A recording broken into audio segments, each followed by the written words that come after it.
جوانترین و گەرم و گەشترین سڵاوەکانتان پێشکەش بینەرانی خۆشەویستی تەلەڤیزیۆنی کۆمەڵە بە یارمەتی هاوڕێیانی هاوکارم لە خزمەتتاندام بۆ پێشکەشکردنی گەشتی هەواڵەکانی ڕۆژی شەممە. سەرەتا سەردێڕی گرنگترین هەواڵەکان. پێشوازی لە نەورۆز و نزیکبوونەوەی سەری ساڵی نوێ لە شاری سەقز، ڕێزگرتن لە یادی قوربانیانی کیمیابارانی هەڵابجا لەلایەن قوسابیانی جوانڕۆ، گیانبەختکردنی بەندکراوێکی سیاسی لە ژێرە شکنجەی دەسەڵاتی سەقز، کۆژرانی دوو ژن و پیاوێک لەلایەن زاواکەیانەوە لە کرماشان و نقمبوونی 22 پەنابەر لە کەناراوەکانی تورکیا.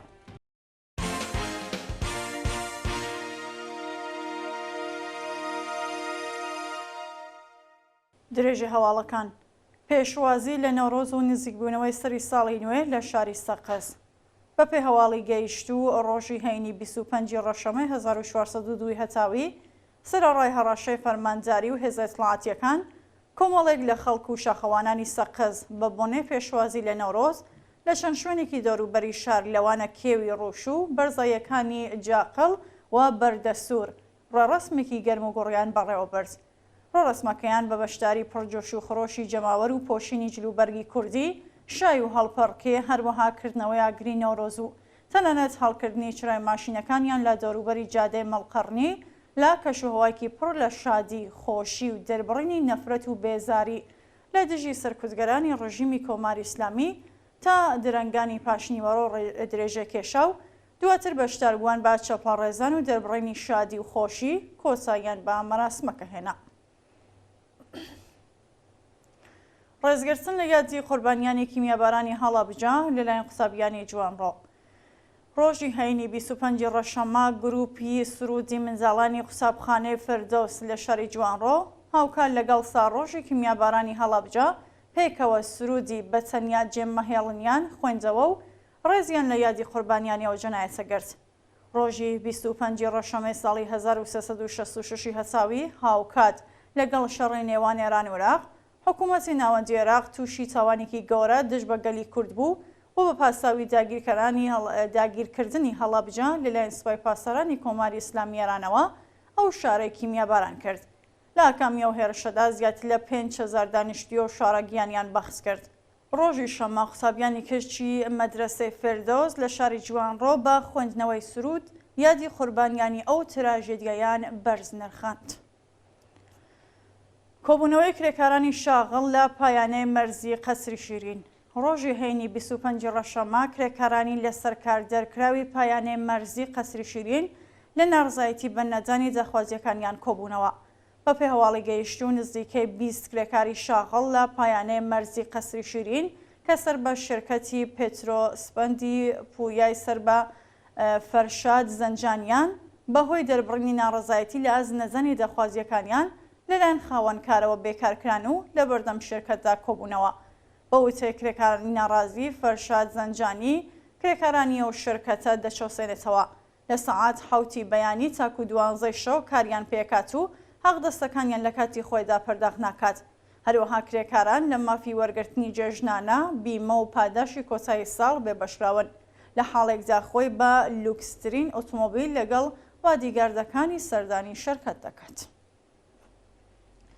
درێژەی ڕێڕەسمەکانی نەورۆز لە شارەکانی کوردستان. ڕۆژی هەینی 25 ڕەشەمە مەراسمەکانی نەورۆز لە گونجەکانی دەوروبەری شارەکانی مەهاباد، سەقز، دێولان، ئیلام و کرماشان بەڕێوەچوو. بە پێوەبێنانەی لە تۆڕە کۆمەڵایەتیەکان بڵاوکراوەتەوە، چالاکانی مەدەنی ناسرا و بنەماڵی گیانبەختکردوانی شۆڕشی ژینا بە شاری بەرینیان لە مەراسمەکانی نەورۆز لە گونجەکانی کوردستان، ئیلام و کرماشاندا هەبووە. بەشداربووان لەگەڵ وتنەوەی دروشمی ژن ژیان ئازادی مەشغەڵی ئازادیان هەڵکردووە و با بڵاوکردنی موسیقا و هەڵپەڕکێ هاتنی نەورۆز و بەهاری سەرکەوتنیان لە هەموو گەلانیێران پیرۆزبای کردووە.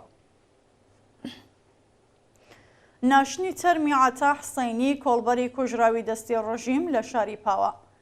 ڕۆژی هەینی 25 ڕەشەمە مەراسمی ناشنی تەرمی عەتا حسەینی کۆڵبەری کوژراو بە دەستی سەرکوتگەرانی کۆماری ئیسلامی لە گوندی بەڵبەزانی سەر بە شاری پاوە بە بەشداری بەرینی خاڵک بەڕێوەچوو. ڕۆژی چوارشەممە 16 ڕەشەمە عەتا حسەینی کۆڵبەری خەڵکی پاوە بە سەقەی سەرکوتگەرانی ڕژیم لە سنووری نەوسود بە سەختی بریندار و سەرەتا ڕەوانەی نەخۆشخانەی پاوە و دوواجار بەهۆی هەستیاربوونی دۆخی تەندروستی ڕەوانەی نەخۆشخانەی تاڵەقانی کرماشان کرا. ئەو کۆڵبەرە بریندارە پاش 9 ڕۆژ بەستەری بوون ڕۆژی 24 ڕەشەمە گیانی بەخس کرد و مەراسمی پرسە و سەرخۆشیەکەی بە بەشداری بەرینی خاڵک بەڕێوە چوو.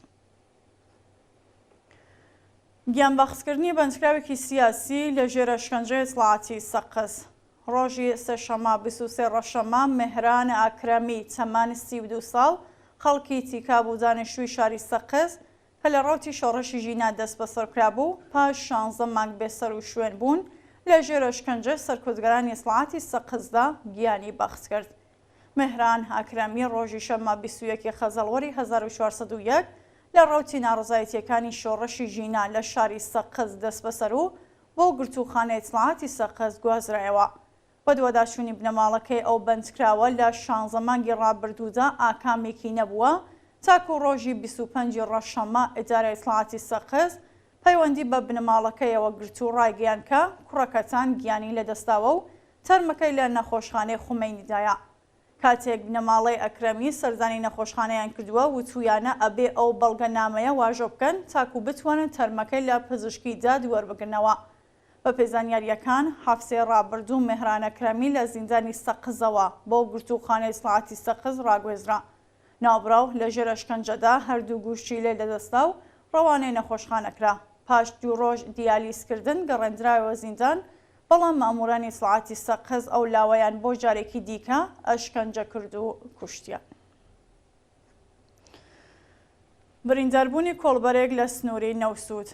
ڕۆژی هەینی 25 ڕەشەمە کۆڵبەرێکی خەڵکی مەریوان بە ناوی مەحەممەد بە چەقەی هێزەکانی ڕژیم لە سنووری نەوسود بریندارکرا. بە پێڕاپۆرتی کۆڵبەر نیوز ڕۆژی هەینی کۆمەڵی کۆڵبەر کەوتونەتە بۆسەی هێزەکانی ڕژیم و ڕاستەوخۆ تەقەیان لێکراوە. لە ئاکامی ئەو هێرشەدا کۆڵبەرێکی خەڵکی مەریوان بە ناوی مەحەممەد بە سەختی بریندار و ڕەوانەی نەخۆشخانەکرا. کوژرانی 2 ژن لە لایەن زاواکەیانەوە لە کرماشان.